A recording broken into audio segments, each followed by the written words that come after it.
Do you know, if I thought of the last thing I would ever want, I think it would be an electric Ferrari.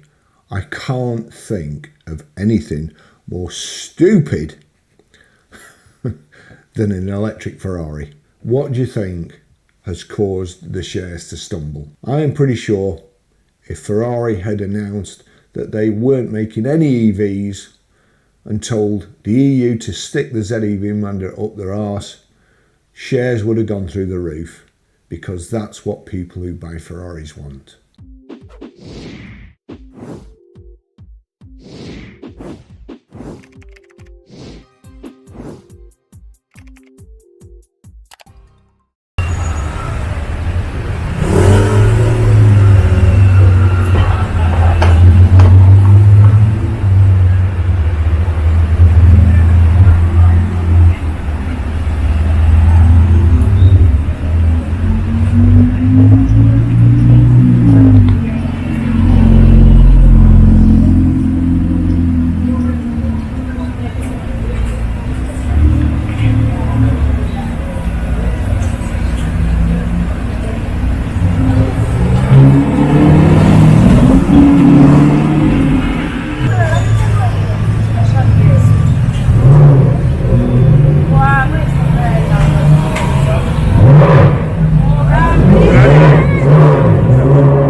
I was in Sorrento when the Ferrari cavalcade was on, and it was just awesome.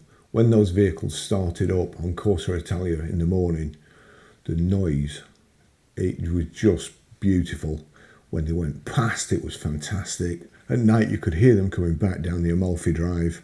500 bends on the Amalfi Drive. I've done it in a 1968 Alfa Romeo Duetto Spider.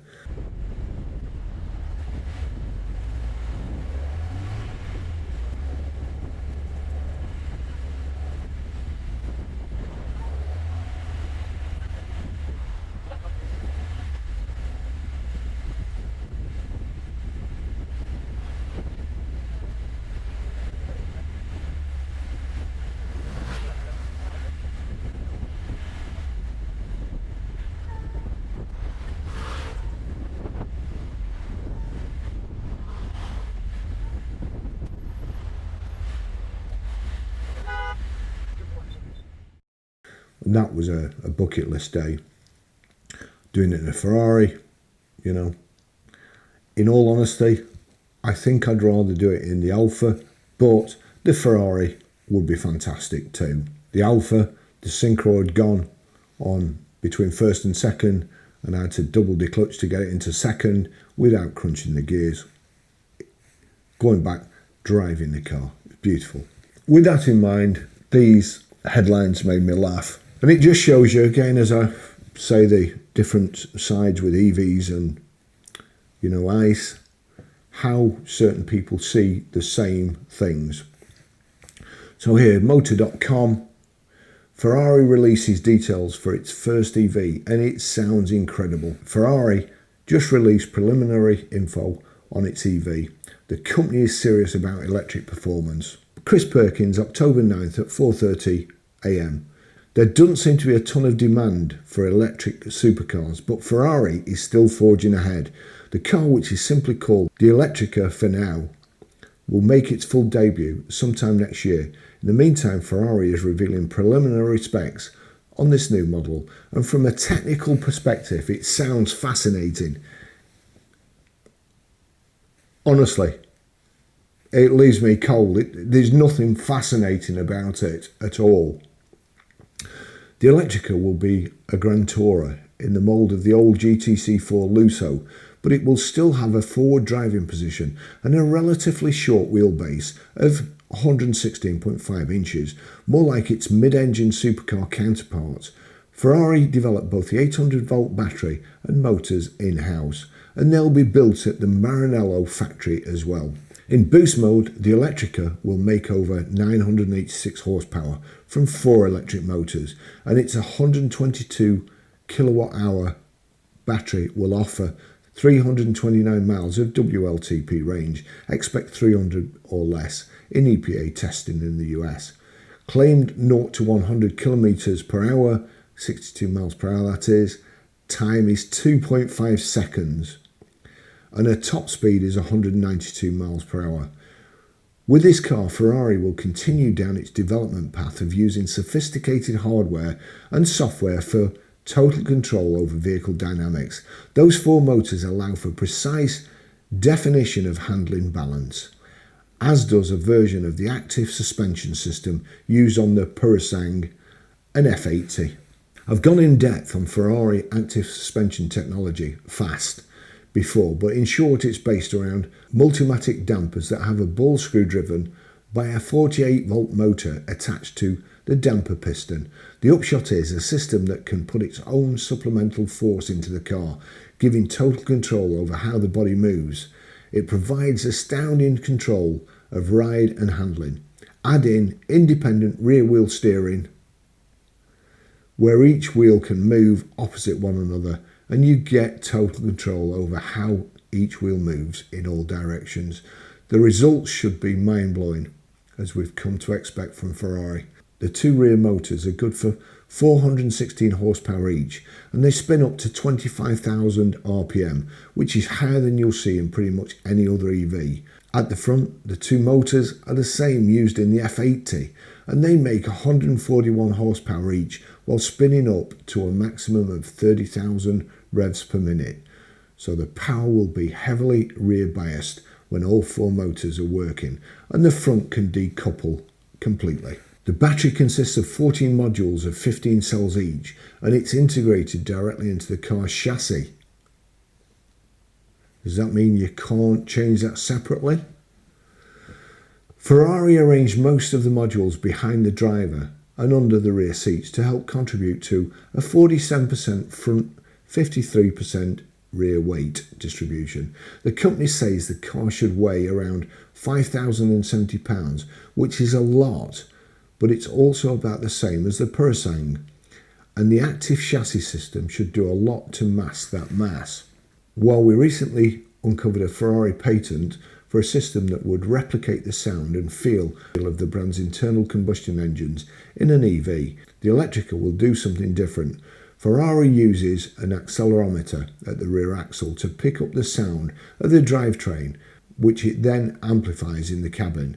So there's nothing fake, just a louder version of the sounds the car already makes. The Electrica will also use a fake shifting system of sorts, but it's different from the systems we've seen already, which mimic a conventional engine and transmission. Ferrari says the car has 5 different power torque maps that simulate different gears and which you can cycle through with the upshift paddle on the steering column.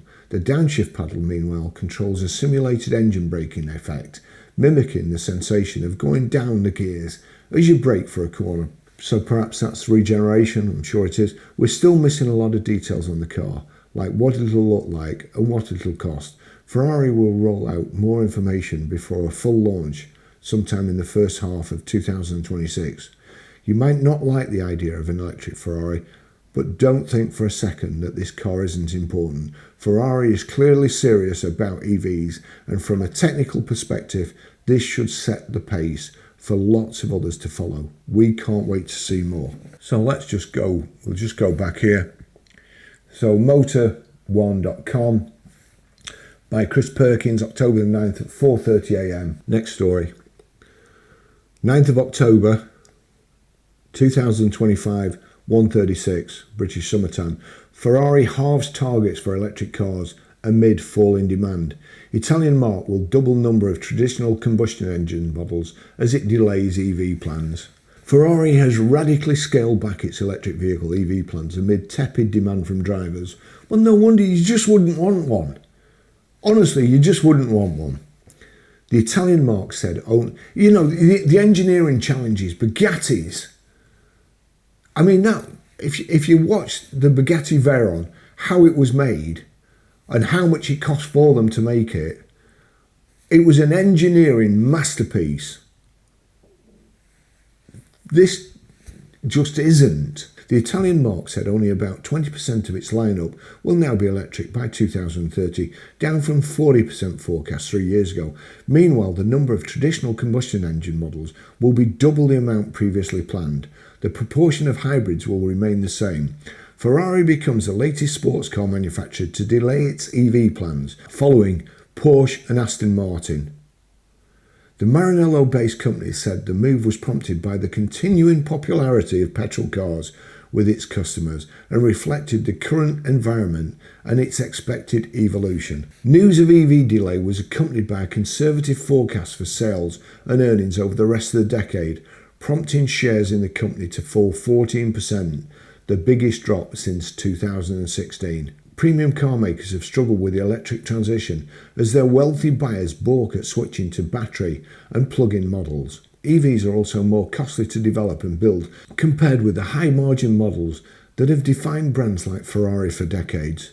Ferrari announced its original EV production plan in 2022 when governments around the world were plotting a rapid shift to zero carbon economies. However, the political climate has changed and demand for EVs has been weaker than expected among drivers, particularly for higher-end cars. Lawrence Stroll, Aston's executive chairman and biggest shareholder, last year said, "All our technologies are in place, everything is in place. The only thing that isn't in place is the consumer demand at this early stage." He said drivers wanted vehicles that still have the sports car smell and feel and noise when you get onto the autoroutes. Aston Martin has delayed its first battery electric vehicle until the end of the decade. In September, Porsche scrapped the launch of an electric version of its new SUV and said the model would instead be limited to combustion engines and hybrid versions. In 2024, the German firm confirmed that petrol models will be available for longer, after indicating that it was slowing the pace of transition and abandoning EV sales targets.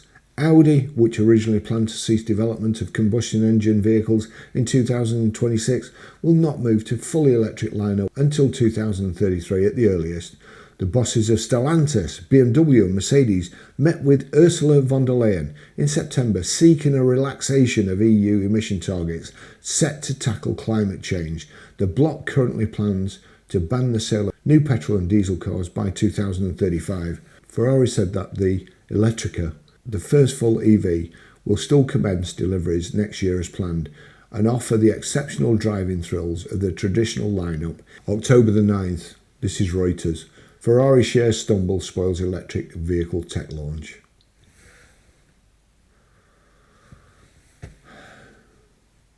What do you think has caused the shares to stumble? I am pretty sure if Ferrari had announced that they weren't making any EVs and told the EU to stick the ZEV mandate up their arse, shares would have gone through the roof, because that's what people who buy Ferraris want. Thanks for watching. See you in the next video. Bye bye.